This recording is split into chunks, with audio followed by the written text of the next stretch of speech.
ela tem uma lembrança e começa a passar na sua memória que são 12 anos longe dos pais, são 12 anos longe dos amigos, são 12 anos longe da vizinhança, longe da cidade, são 12 anos longe dos sonhos, são 12 anos sem uma palavra de esperança, são 12 anos sem ninguém naquele lugar para dizer daqui a pouco você vai sair daqui. São 12 anos do período do início, pelo menos todos os dias, talvez tivesse a esperança, amanhã mamãe vem. Depois de 6, 7 dias, talvez todos os dias ela dissesse amanhã a mamãe vem. Talvez, quem sabe, ela já acordava no dia seguinte, depois de dormir uma noite, achando que seria um sonho justo. Ela acordava pensando, hoje a mamãe vem, eu não sei que horas, mas a mamãe vem.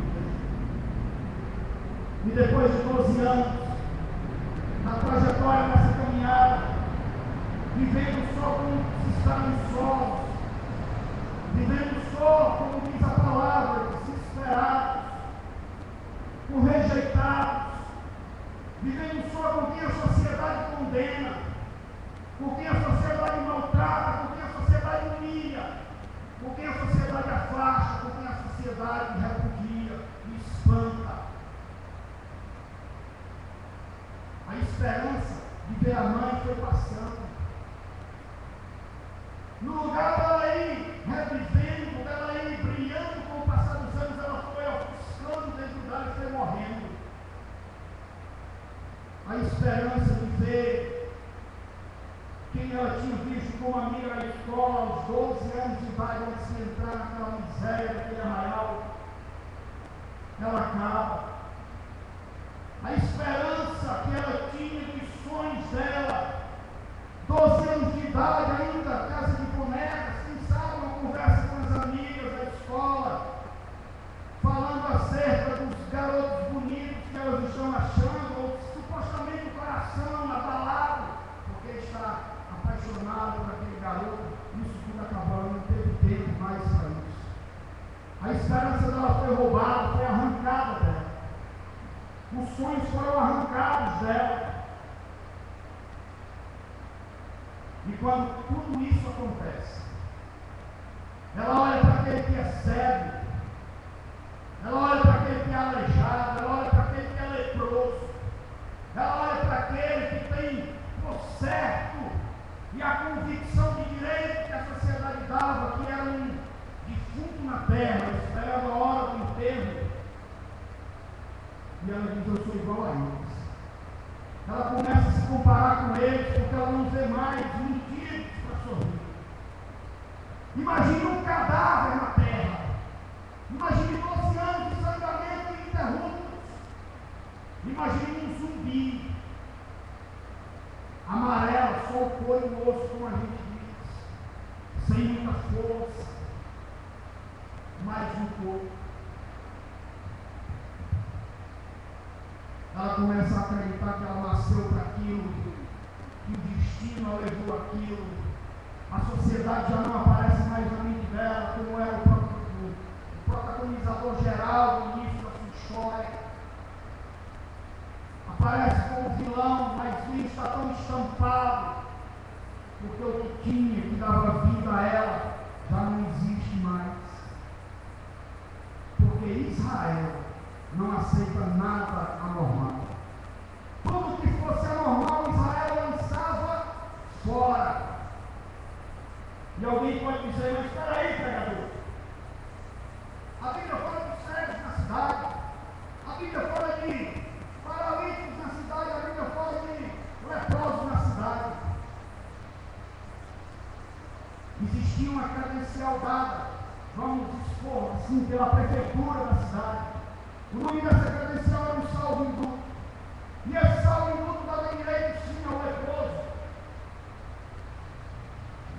a andar, era como se fosse uma indumentária dada para eles, pelos órgãos da prefeitura, do estado ou do governo.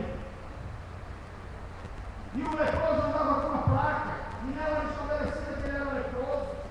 E o cego andava com uma capa. E você lembra do cego Bartimeu? A Bíblia Sagrada diz que ele estava bem no caminho, ele estava gritando, Jesus, filho da vida,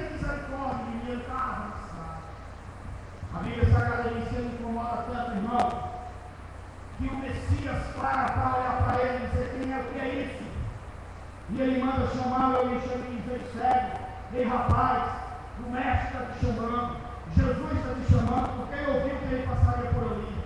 Você lembra que a Bíblia diz que quando ele levanta, ele cata a capa e joga ela fora. Sabe o que ele está dizendo com isso? Eu não preciso mais da esmola da prefeitura, eu não preciso mais da esmola do governo, eu não preciso mais ser sustentado pelo Estado, porque agora eu vou falar com o Messias de Israel. E ele sabia que ele podia fazer alguma coisa pela vida dele, irmão. Ele levanta certo, sabedor de com quem ele ia falar, ergue a voz, porque o mestre tinha mandado chamá-lo. E o seu salvo enquanto ele joga fora, ele diz: a partir de agora, antes de chegar lá, ele sabia o que ele estava estabelecendo. E ele diz: eu não preciso mais disso aqui. Ele levantou com a certeza: agora eu vou ver. Eu acho interessante que nós vemos a história desses homens, fora o Cristo, fora Jesus de Nazaré, porque nós costumamos olhar para o mesmo homem e enxergar a mesma pessoa e a mesma natureza. Mas a Bíblia Sagrada destaca ele não como dois separados, mas diz que Jesus era um homem e Cristo era Deus. Que é um exemplo disso. Quando o Gadareno olha para ele e está para cá, ele diz: ei, Cristo, filho de Davi, que queres tu comigo? Ele enxerga não a carcaça física dele, ele enxerga o que tem por dentro dele, ele enxerga o Espírito de Deus. E quando eu olho para um homem desse sacrificando, eu vejo o exemplo que ele pega no próprio Jesus Cristo. Porque a Bíblia sempre deixa claro, irmãos, em uma das passagens diz que tinha uma mulher que ela vivia encurvada, em outra passagem diz que tinha uma mulher que ela vivia aleijada. Mas quando ela vai ser curada, essa obra é feita por Jesus. Quando ele vai daqui para lá, ele olha, vai dizendo para ela: ei, você vai ser curada agora. E ele vai ensinando a autoridade que se deve ter. Ele está ensinando a dúvida que não se deve ter. Ele está mostrando que antes de estabelecer a cura, ele já ia dando uma ordem a ela, que ela ia ser curada.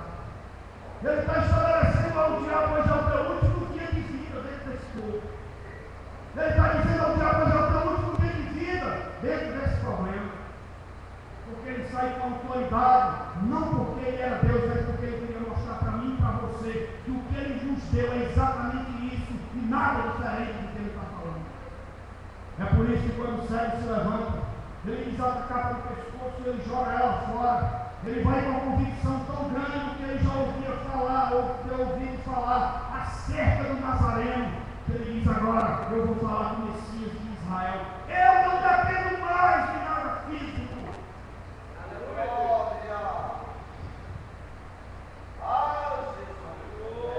Aleluia! Mas imagina.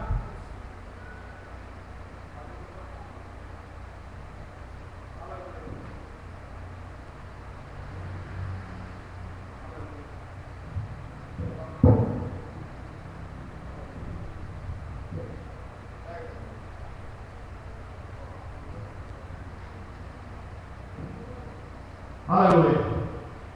Mas imagine você. Ela não podia pedir esmola. Ela não podia ter salvo encontro, porque ela não tinha ninguém importante na prefeitura.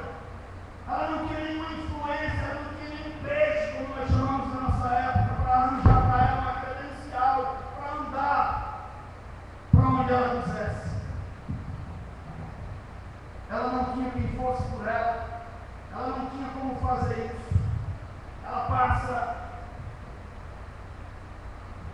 Ela passa 12 anos, segundo a Bíblia Sagrada e a própria história, com uma doença terrível.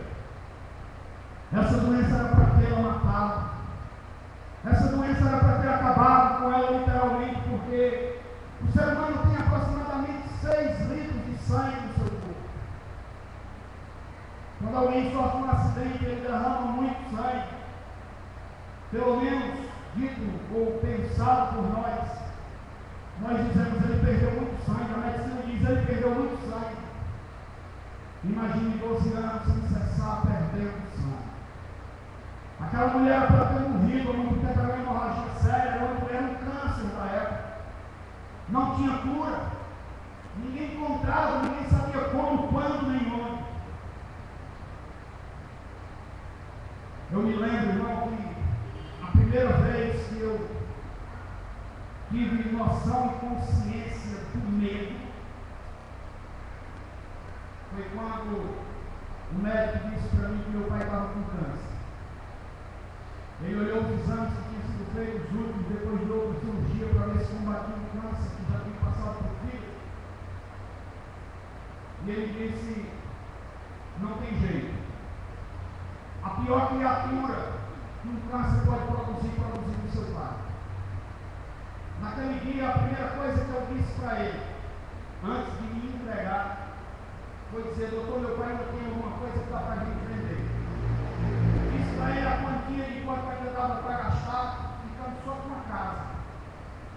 E eu disse: eu queria que o senhor me dissesse um lugar no mundo onde a gente pudesse ir.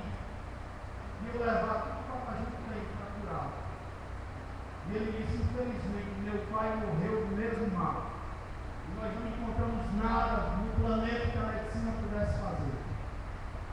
E naquele dia, foi uma das histórias que me veio à mente também, foi a dessa mulher. Naquele dia eu vi que é o fracasso de muitas coisas materiais da vida. E eu vi que o que era para o ser humano dá mais importância na face da terra, é o que ele tem mais maltratado. É o que tem sido mais esculhambado, é o que tem sido mais denegrido. E quando eu olho para a história dessa mulher, eu encontro ela sem poder fazer nada. Eu encontro ela com a morte rodeando a sua vida. Eu encontro ela sem poder ter ninguém influente para dar um nada que pudesse deixar ela aí pelo menos até em casa e dizer: eu ainda estou viva. Porque a família já havia se despedido dela. A família já havia rejeitado, já havia deixado para trás. Mas ela não morreu. Eu quero dizer com isso, eu quero aqui abrir um parênteses, irmão, que existem muitas situações em nossas vidas que nos levam a imaginar a morte. Que nos levam a imaginar que daqui não tem mais jeito, que hoje é o último dia, que amanhã não passa. Acredita, eu já vivi situações assim, eu não sei quem está vivendo ou quem já viveu situações assim ou quem já saiu delas. Mas existem depressões que elas chegam de má leitura, como diz o Matuto, e parece que elas se alojam dentro da gente e diz: agora nós vamos lhe matar porque chegou a hora. Mas eu queria lhe dizer que se você olhar ao seu redor e você voltar os olhos espirituais para dentro da sua alma, você vai encontrar você ainda vivo. Você vai encontrar você ainda de pé, ainda lutando, você vai não saber por quê. Mas é um Deus olhando para a tua vida, sustentando a terra. Quando eu olho para essa mulher, um cadáver sobrevivente na terra, ele que tem dentro de mim a essência do Deus que eu sirvo. Ela explode dentro de mim e diz: você ainda vive, você ainda tem esperança. Nem morreu e nem vai morrer, segundo a minha ordem. Quando eu olho para a vida dessa mulher, eu encontro saída para muitas coisas na terra que eu estou vivendo. Quando eu olho para a vida dessa mulher, e eu vejo ela tentando encontrar uma saída pelo menos para ver alguém.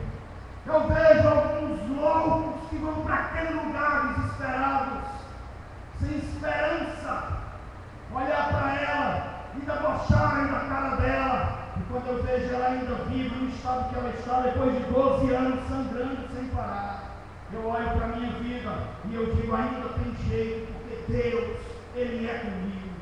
Eu olho para a minha vida e eu saio de um estado inerte. Eu vejo a minha vida amparada pelo Deus que eu sirvo.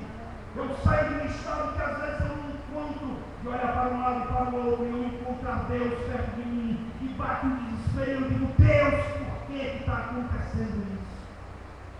Quando eu leio a história de uma mulher dessa, eu olho para mim, irmão, e não me vejo um cadáver na terra. Eu olho para mim e vejo que eu ainda tenho força, que eu ainda tenho raça. Eu vejo que eu ainda tenho quem me defende, quem me ampara, quem me sustenta, quem me segura. Eu vejo, olho para mim e vejo que o diabo é uma porcaria. Ele é um vira-lata, não tem força para nada, a não ser que eu dê liberdade para ele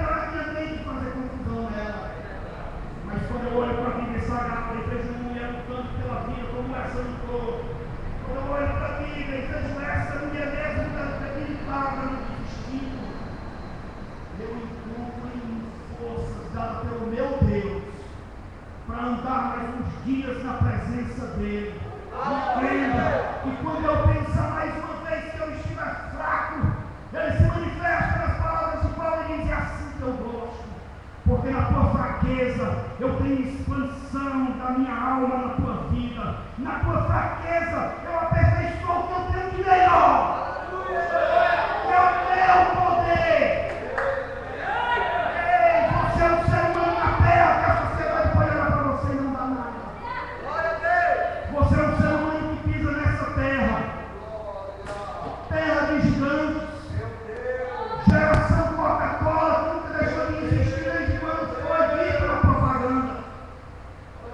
E a sociedade me rejeita porque você é ou porque você deixa de ser. E quando você estiver fraco, debilitado, pensando que está caído, eu vou lhe dar um conselho: se jogue no chão e diga: Deus, até aqui eu pude, até eu não passo. Eu tenho certeza que o meu Senhor vai erguer e vai dizer: até aqui você pode, mas aqui para frente sou eu. Deus, Ele é fiel. Deus, Ele é fiel. Deus, Ele é fiel na terra. Deus, Ele não rejeita. Deus, Ele não desampara. Deus, Ele é e sempre foi, sempre será fiel para cumprir tudo que Ele tem dito. Sabe onde eu vejo uma fraqueza grande? Eu vejo uma fraqueza grande no ser humano que fica atrás de descobrir, ou inventar, ou criar para ele paliativos,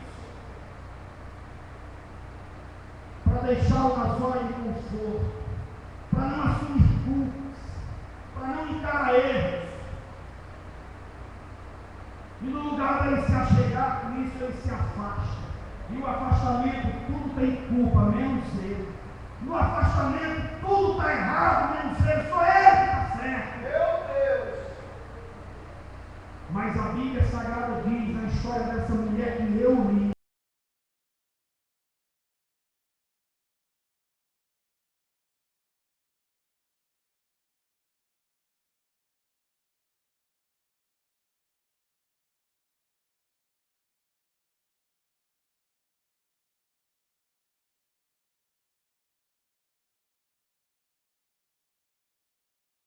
ele entra no arraial, cria-se um alvoroço, porque aquele homem, como ele tem liberdade de transitar na cidade e voltar, porque naquela época, irmão, por que o trânsito tanto? Os cegos, os aleijados, os leprosos, os que tinham saúde em grupo, eles andavam na cidade pedindo esmola. E pasmem você, a esmola que eles pediam era para comprar comida, para levar para aqueles que não podiam vir. A esmola que eles pediam era para dividir com aqueles que eram rejeitados e não podiam sair do lar, com aqueles que estavam consumidos pela depressão do diabo, que já tinha formalizado na mente deles: você não sai mais daqui, o seu destino é a morte, porque você é um fracasso. Satanás, no nosso século, tem tirado muitos de dentro da igreja, com essa formalização, e tem deixado muitos dentro da igreja com ela também. E quando aquele homem chega dentro do arraial, ele diz: ei, tem um homem lá na cidade. E aí começa a contar esse homem. E alguém pergunta, alguns se juntam, obreiro Marco, e perguntam: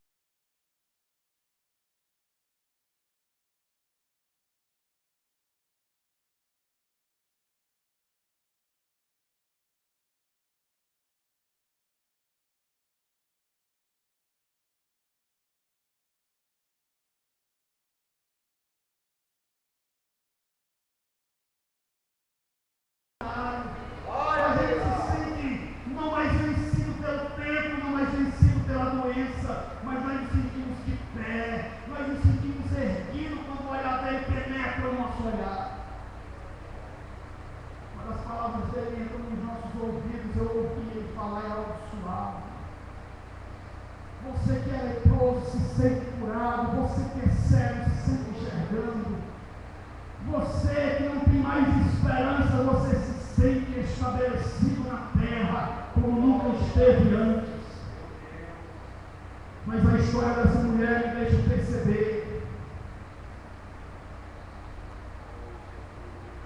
muitos que foram revolucionados naquele lugar. A esperança deles não dura muito.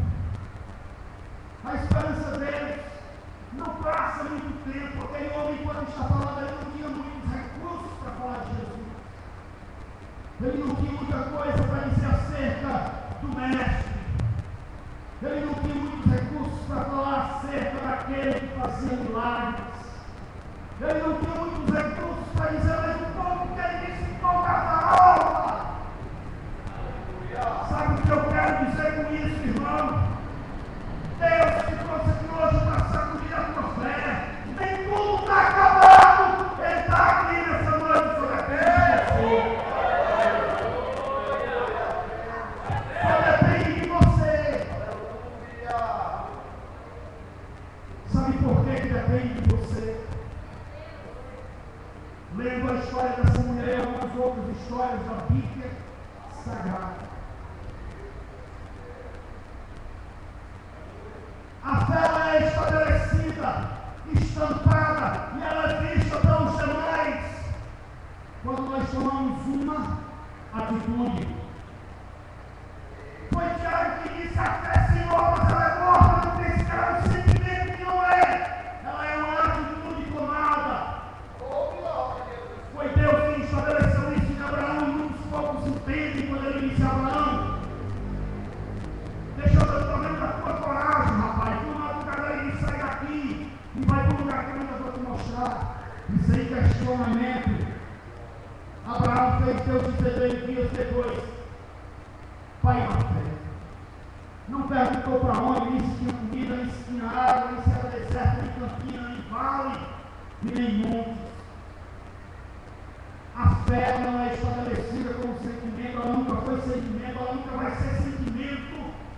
Eu vou dizer o que é o sentimento que você tem, que às vezes está embobado, é vontade de ter. O nome dela é isso, não é fé. E a fé ela não é voltada só para o positivo, ela também é voltada para o negativo. Foi Jó que estabeleceu, escreveu isso, que eu temia me sobreveio. O que você temia, Jó? A história dele está contando. Jó é tão louco, é tão doido, eu aprendo com ele tanta coisa, não tem medo de Deus e tem medo sim. Tem muita gente que não diz isso, não, porque Deus vai. Tem muita gente que não faz isso, não, porque Deus vai pensar o quê? Vai dizer o quê? Irmão, Deus te conhece por dentro e fora. Foi Jó que disse assim no capítulo 13 do seu livro: ei Deus, eu quero uma reunião contigo no tribunal, porque eu quero me arguir, eu quero resposta. Foi no capítulo 38 que quando Deus começa a interrogar Jó, ele diz: não foi você que me chamou no tribunal, Jó. Não é você que quer saber que coisas, então me pergunta porque eu vou lhe responder, rapaz. E antes que ele comece, quando ele reconhece a sua insignificância, Deus diz: agora me dá um tempo, Jó, quem vai falar sou eu. E ele pergunta para ele muitas coisas que estão na terra e fora dela. E quando ele termina, Jó diz: eu sou um completo idiota. Eu sou o bobo da corte. Eu me conhecia, só que eu ouvi falar, mas agora eu me vejo. Me perdoa. Diz a Bíblia: em tudo isso, Jó não pecou contra Deus. Sabe quem pecou? 3 bobão que passaram o livro quase todo desgraçando Jó e Deus. Deus catou eles depois do capítulo último e disse: vem cá, os 3. Vocês vão pegar tantos animais, vão levar para tal lugar, vão queimar, não vão levar para Jó, ele vai oferecer sacrifício, e quando ele orar, eu perdoo vocês. Se não, vão se ver comigo. Então, quando eu leio essa história, eu vejo que nós temos muito mais do que aquela bonequinha para Deus sacudir a nossa alma, para Deus sacudir a nossa fé, para Deus nos estabelecer na terra depois do que pensamos que vai ser a morte. E geralmente, quando nós passamos por ela, nós nos colocamos de pé, orgulhosos, vazios de tudo que entendemos ou pensamos compreender, e cheios de Deus, e nos sentimos bem melhor, o ar fica mais puro, a intimidade é mais gostosa, a gente vai na igreja com aquele sentimento de adorar a Deus e não olhar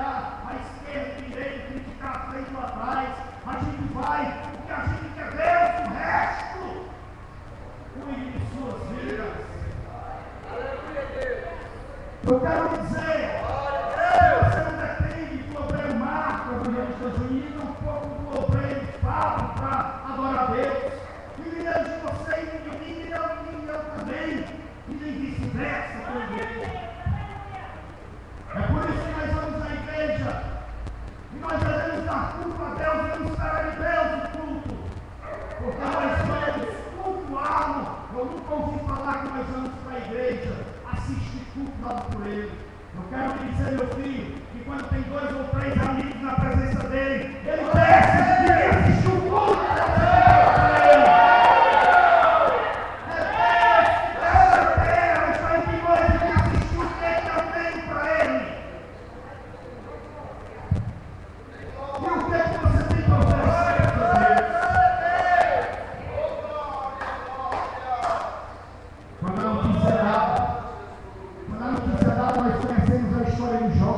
Quando o nosso Cristo desce no barco, depois de atravessar para o outro lado do mar, a multidão encerra, porque alguns dias antes eles estavam com ele, e ele sai um pouco a só, e o povo vai atrás dele lá do outro lado e chega cobrando e diz: ei, mestre, que armação é essa aí? Eu imagino Jesus olhando para o povo, eu não estou entendendo nada. E o povo cobra e diz: não deixou a gente lá do outro lado, disse que ia descansar um pouco e vem para cá e não chama ninguém. Quando ele volta para as margens, tem muito mais gente esperando. Ele dá uma alerta ao povo e diz: vocês me querem porque viram multiplicação de pães e peixes. Vocês me querem porque eu posso dar. Vocês deviam me querer pelo que eu sou. Porque pelo que eu sou você vai ter muito mais. Porque quando você me tiver, as demais coisas não se enganem a tudo. E tudo não sobra nada, vos serão acrescentadas. Chega já e se esperar. Jesus, Jesus, eu nunca ouvi falar da história. Um sacerdote ou um homem da lei, seja lá quem fosse, chegar desesperado para querer falar com Jesus, não se ser desesperado, mas não desesperado. Como também nunca vi mestre atribulado, feito louco, sem saber o que fazer na vida. Eu vou para esse, eu vou para aquele. Se eu for para lá, vai morrer esse final. Ele diz: vai, calma, eu vou na tua casa. Ele tinha um objetivo. Sabe qual? A Bíblia diz que depois que aquele camarada, ou melhor, a história, depois que aquele camarada chega e anuncia Cristo dentro do arraial, que ele diz que o povo vê que um homem diferente que nunca viu igual. Ele olha para nós e é transformado a nossa alma por dentro. O mal fica bom. O péssimo fica bom. O problema, na nossa mente, cria-se a solução. E quando tem aquele alvoroço, se tem um salvo bruto, se veste no meio. Cego veste a capa. Leproso bota a placa. Aleijado desveste nos seus salvos brutos. Que aqueles que podem sair do arraial fazem. E sabe o que eles fazem? A Bíblia Sagrada diz que eles vão atrás do mestre para encontrar uma solução. Eles vão atrás do Messias porque ele é anunciado, ele cura, ele liberta, ele salva, ele ressuscita, ele faz tudo. E eles saem atrás dele, atrás de uma solução para a lepra, uma solução para o ladrão, uma solução para a prostituta, uma solução para o doente, uma solução para o coxo, uma solução para o cego. Eles saem atrás de solução. Sabe o que os outros fazem? Eles olham, eles ouvem o barulho da multidão, porque, segundo a história, pelo menos 30.000 pessoas seguiam Jesus naquele dia. A casa de Jairo. E quando ele está passando, como aqueles não podem sair, eles voltam mais uma vez entristecidos, satisfeitos, consumidos pela depressão, cada um por seu buraco, cada um por sua escuridão, cada um por seu eu mais uma vez. O que por alguns minutos virou saída na sua vida, que por alguns minutos se tornou alegria, paz, mais uma vez volta a trevas. E aquele povo se joga cada um no seu lugar e mais uma vez a desesperança aparece. O desespero é estampado. E o que eles imaginavam ser aquele dia, o último dia, o que realidade da vida. O que eles imaginaram naquele dia era o último dia. Eles iriam imaginar que morreria. Que aquela mulher, imagine um zumbi, traga à sua mente um filme daquele de terror e olhe para um zumbi, maltrapilho, debilitado, magro, fraco, cadáver. O que ela imaginou que naquele dia seria o último dia que ela ouviria falar que ninguém morrer, se torna mais uma vez motivo de desespero para ela. Se torna mais uma vez motivo de não ter mais esperança. E ela vai e se joga com os outros, mas com alguns minutos depois. O que eu vou dizer aqui é para lhe deixar de pé. Não de pé fisicamente, não para você ficar de pé na sua cadeira, mas de pé espiritualmente. Aquela mulher tomou uma atitude que nos chama a atenção. Aquela mulher tomou uma atitude que não é uma história relatada pela Bíblia Sagrada e se perdeu com o tempo. Aquela mulher tomou uma atitude contada por um doutor e por um cientista que não é dada emoções, ele é dada razão. Mas esse homem se converteu ao Evangelho, ele segue Paulo por alguns dias, ele cuida de Paulo e ele resolve olhar para o Cristo que Paulo olhava, e resolve acreditar nele, e ele passa a crer, e quem conta a história ele nunca viu o mestre, mas ele sentia o reverberar da graça e da glória dele no seu corpo, em cada célula que ele tinha, quando ele via algo dessa natureza. A história diz que ela toma uma atitude que chama a atenção de todos. De repente, no estalo, ela se levanta. Ela cata algo que é como se fosse uma capa sobre ela. Não é um salvo-induto, porque as credenciais eram conhecidas.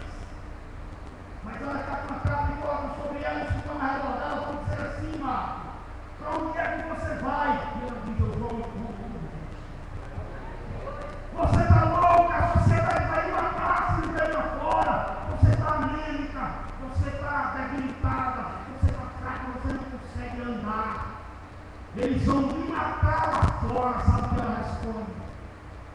Eu prefiro morrer tentando do que me acovardar. Deixa eu lhe dizer uma coisa, meu irmão. Os covardes Deus rejeita, mas se você for fraco e tentar, a minha Bíblia diz que Deus salva muralhas com você. Eita, foi o salmista que escreveu, Deus salva muralhas comigo. Você pode ser fraco, mas Deus está do teu lado, mas se você for covarde, Ele me dispensa. Não baixe a cabeça. Não deixe que está ao seu redor lhe desenganar os seus sonhos. Não deixe que está ao seu lado matar que você tem acreditado que vai dar certo. Porque só quem pode acreditar nisso com muita confiabilidade é você. E a estrutura da confiabilidade quem dá é Deus. Não deixe ninguém que está perto de você matar os seus sonhos. Não deixe ninguém fazer você acreditar que não vai dar certo, que você vai morrer. Não deixe ninguém fazer acreditar que o dia final é aquele. Não deixe ninguém colocar no seu entendimento, na sua alma. Não deixe ninguém maltratar você, dizendo para você que você é um fracassado, que você é um covarde. Não deixe. Acredite no Cristo que você serve. Acredite em quem você resolveu seguir. Eu ainda sou do tempo que acredita em milagres. Eu não estou interessado. Quem pensa diferente de mim, eu estou lhe dizendo que eu ainda sou do tempo antigo, do tempo quadrado, que acredita no Deus que faz incondicionalmente. Eu ainda acredito no Deus que faz acontecer milagres. Eu vou lhe contar um testemunho que eu ouvi, irmão, de um pastor conceituado de São João do Rio. Ele não é formado, ele não é doutorado, a letra ele é analfabeto, o nome dele é pastor Benjamin. Ele disse que um dia uma irmã da igreja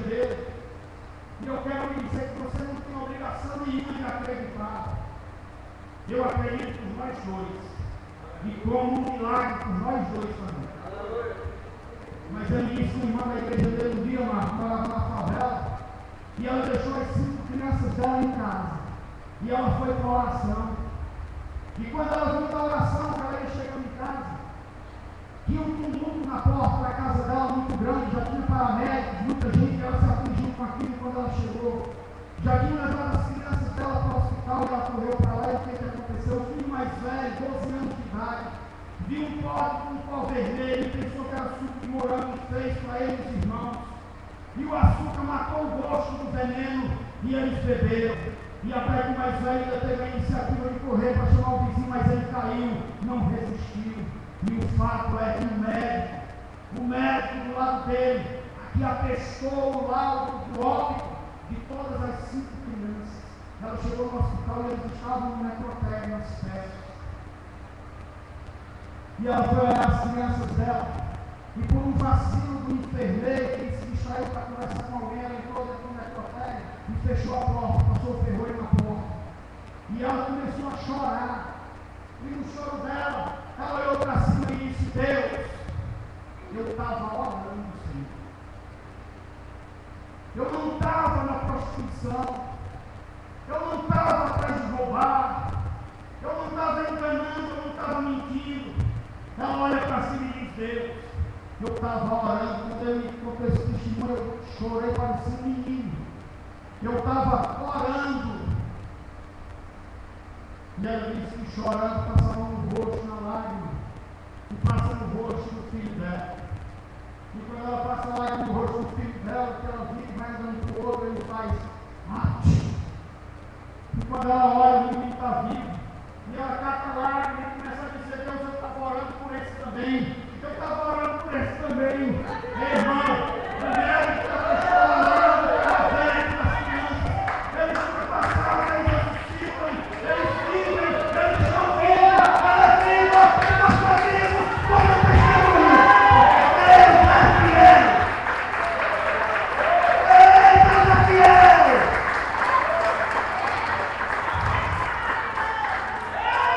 Sabe o que o médico disse para ela, irmão, que ficou? Mas não foi uma brincadeira de negócio, não. Ele disse: olha, a senhora compra leite, e de meia hora um copo de leite das crianças vai desintoxicar mais. Ela chegou para o médico e disse: doutor, eu sou pobre demais, eu não tenho dinheiro para comprar leite assim não. Ele olha para ele e diz: mulher, uma fera do tamanho daqui do tempo, a mala que faz um litro de leite para sair da torneira da tua cara. Mas o pastor é vivo, as 5 crianças estão vivas. Sabe por quê? Porque na nossa geração ainda tem alguém que acredita que Deus ele faz milagres. Porque na nossa geração ainda tem alguém que não se entrega para aqueles miseráveis e sórdidos e dizer que é assim mesmo, que é porque Deus quis, que é porque é o anticristo, que é porque o cão quer. Deixa de ser fato. Eu tenho 2 posições. Eu sou muito macho para não viver um evangelho falido e fracassado. Se você tiver coragem de assumir Deus, assuma. Se você não tiver coragem de assumir Deus, tente fazer, mas se você não conseguir, você está perdendo o seu tempo dentro desse lugar. Eu não estou me destacando, não. Eu estou me cutucando para você ter coragem de assumir Deus na tua vida, em qualquer que seja o lugar, em qualquer que seja a situação. Não existe. Eu não encontro palavras para lhe dizer, exceto aqui. Eu trouxe a história dessa mulher para lhe dizer que ela estava quase morta. Eu trouxe a história dela para lhe dizer que o que ela tinha dentro dela já tinha se esvaído tudo. Eu trouxe essa história para lhe dizer que tinha se esvaído o sangue, os sonhos, o desejo, os prazeres que ela pensava em ter. Eu trouxe essa história para lhe dizer que se Deus fez na vida dela, imagine o que ela pode fazer na minha e na sua. Sabe por que eu pedi para você repetir?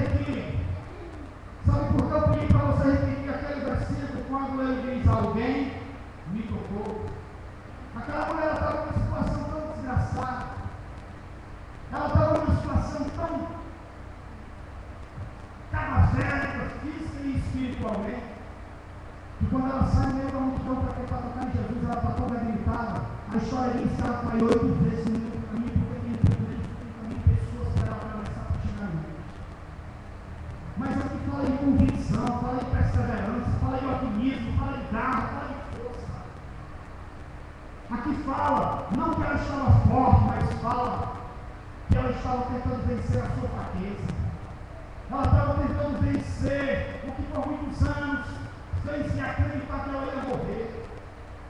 Ela estava vencendo o que mais se voltava a inimigo dela, ela própria.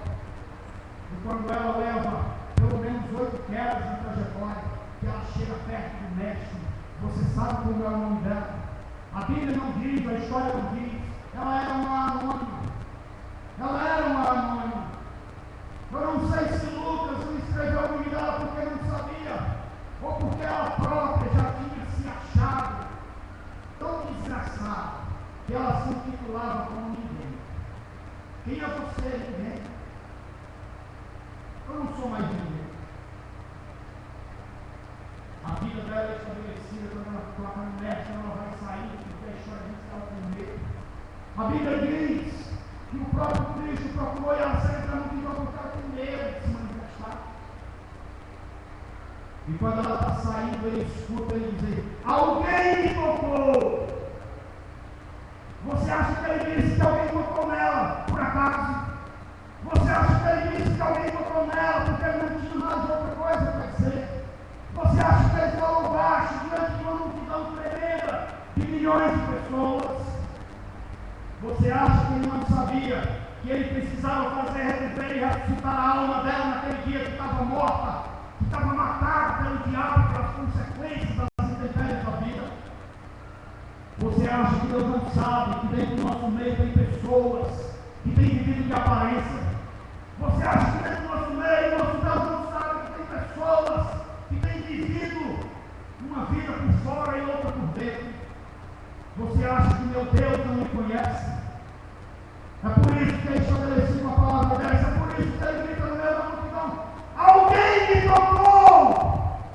Ele precisava que ela entrasse pelos ouvidos dela, porque a voz dele transformava a alma.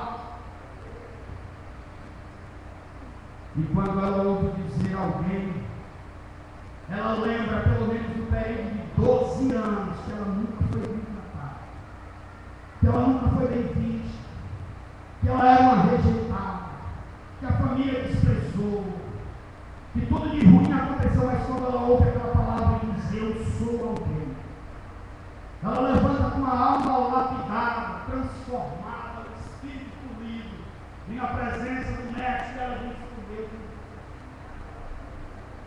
sabe por quê, irmão? Porque Deus não pode estabelecer na tua vida nada antes de te levantar na alma, de arrancar a tua psique os traumas que tem te feito viver nessa terra pensando que é o verme do carrapato.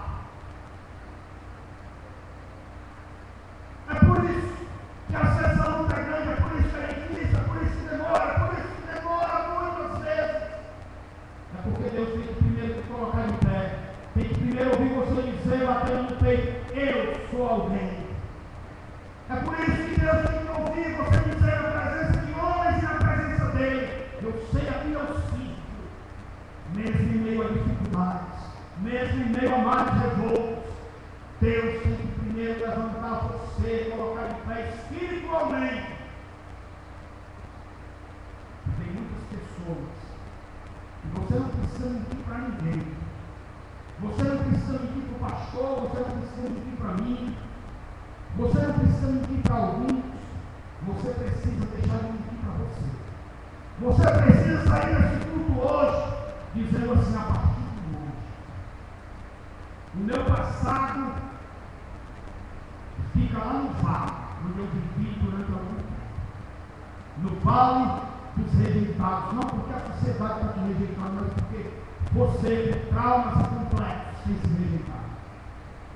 Você precisa sair daqui hoje sabedor de que Deus, Ele é fiel para cumprir as promessas feitas. E por isso, eu vou lhe dizer uma coisa, irmão, de uma forma bonita. Queria abrir o rosto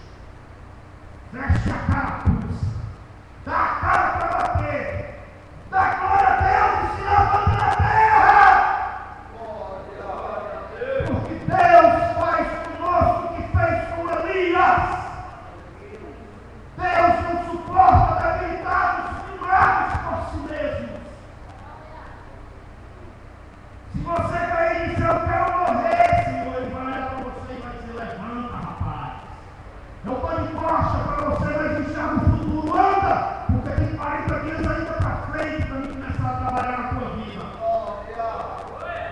Fique de pé em nome de Jesus.